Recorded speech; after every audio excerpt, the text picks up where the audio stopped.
Hello යාළුවනේ සිතුස් YouTube channel එකට මම ඔයගලන් ආදරයෙන් පිළිගන්නවා. හැමදාම බටර් කේක් කාලා ඇති වෙලාද? එහෙනම් අපි අද passion fruit යොදලා කේක් එකක් හදාගන්න බලමු. මම අද මේ කිලෝ එකේ කේක් එකක් තමයි හදාගන්න යන්නේ. මේකට මම අරන් තියනවා බිත්තර ග්‍රෑම් 250ක් වෙන්න බිත්තර 5ක් මට මෙතෙන්ට ඇවිල්ලා තියෙනවා. මෙතන කේක් පිටි මම අරගෙන තින්නේ ටේබල් ස්පූන් 2.5ක් විතර බේකින් පවුඩර් මම යොදාගත්තා. මෙතන තියෙන්නේ පිටි ග්‍රෑම් 225යි. මම සාමාන්‍යයෙන් කේක් එකක් හදාගනිද්දී හැමදේම හතරට බෙදලා ගන්නෑ. මම 250 ගානේ අනිත් දේවල් අරගෙන කේක් පිටි ගන්නවා ග්‍රෑම් 225ක්. ඒකෙන් ගොඩක් වෙලාවට කේක් එක සොෆ්ට් වෙන්න බලපානවා.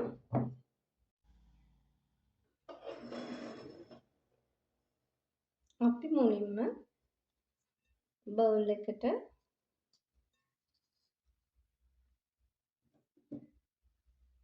අපේ බටර් ටික දාගමු.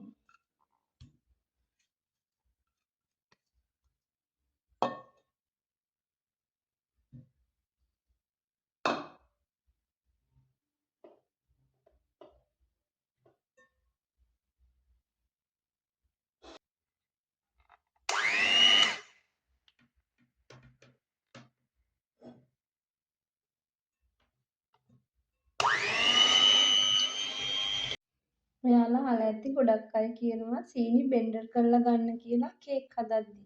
එහෙම අවශ්‍ය නැහැ යාළුවනේ. පළමු ස්ටෙප් එකේදී සීනි බටර් එක කලවම් වෙන්න දෙන්න. සීනි දිය වෙන්නම ඕනේ නැහැ. එහෙම වුණොත් මේ බටර් වල තියෙන තෙල් ගතිය එළියට එනවා අපි වැඩි බ්ලෙන්ඩර් කරොත්. ඊට පස්සේ මේ බිත්තර අපි එක එක තමයි මික්ස් කරන්නේ. ඒකට හේතුව ඔක්කොම බිත්තර දැම්මොත් මේ මිශ්‍රණයට ඔබ්සර්ව් කරගන්න බැරි වෙනවා බිත්තර. එකින් එක දැම්මහම ගානට මේක මේ බිත්තර ඒ කියන්නේ උරා ගන්නවා මේ මිශ්‍රණයට ඔබ්සර්ව් වෙනවා. දැන් මේ වෙද්දි බටර් එක සීනි මිශ්‍රණයට කලවම් කරලා බිත්තරත් අපි කලවම් කරගත්තා. දැන් මෙහෙම අල්ලලා බැලුවට පස්සේ සීනි දිය වෙලා තියෙනවා මිශ්‍රණයේ.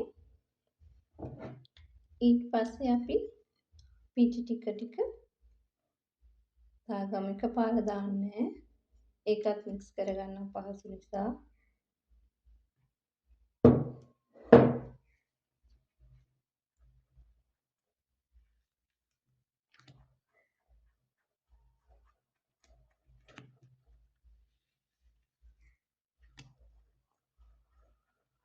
ඒ අතර මේ passion fruit juice එක ටික ටික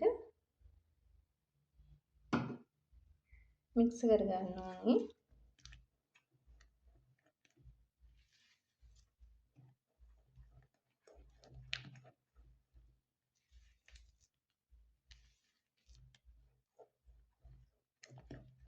මම දෙයක් මතක් කරන්න ඕන අපි මේකට වැනිලා පාවිච්චි කරන්නේ නැහැ.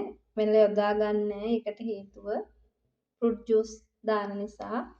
එතකොට ජූස් වල රස එන්නේ නැහැ. වැනිලා රසනේ එන්නේ. මේ වැනිලා කේක් එක බටර් කේක් එකක් නෙවෙයි passion fruit juice කේක් එකක්.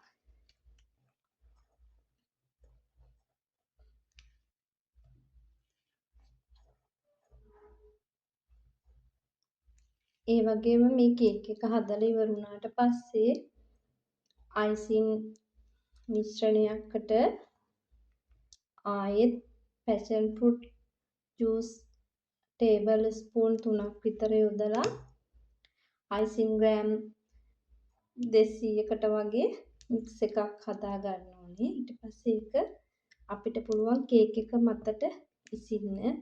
මම මේ කේක් එක හදලා ඉවර වුණාම ඔයාලට ඒක පෙන්නන්නම්. ඒකෙන් තමයි ගොඩාක් වෙලාවට පැෂන් රස කේක් එකට ස්වභාවික රස ලැබෙන්නේ.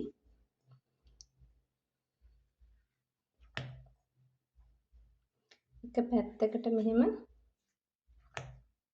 කේක් එක කලවම් කරගන්න.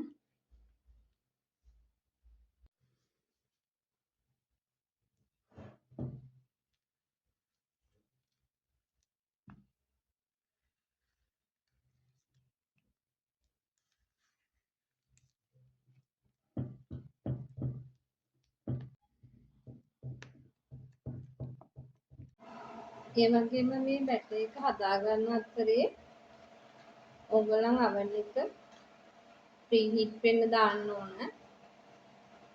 සෙල්සියස් අංශක 180 90 අතර උෂ්ණත්වය තියලා විනාඩි 20ක් ප්‍රීහීට් වෙන්න දාන්න.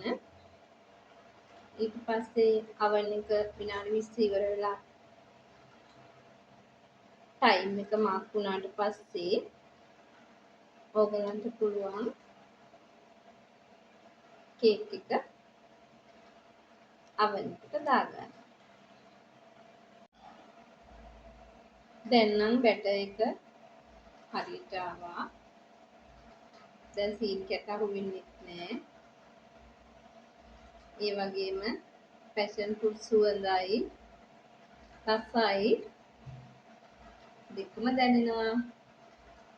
අපේ ස්වභාවික පරිසරයේ තියෙන අපේ පළතුරු වලින් කේක් එකක් හදලා කාලා බලමු නේද? මේ යාළුවනේ දැන් කේක් එක oven එකට දාලා තියෙන්නේ.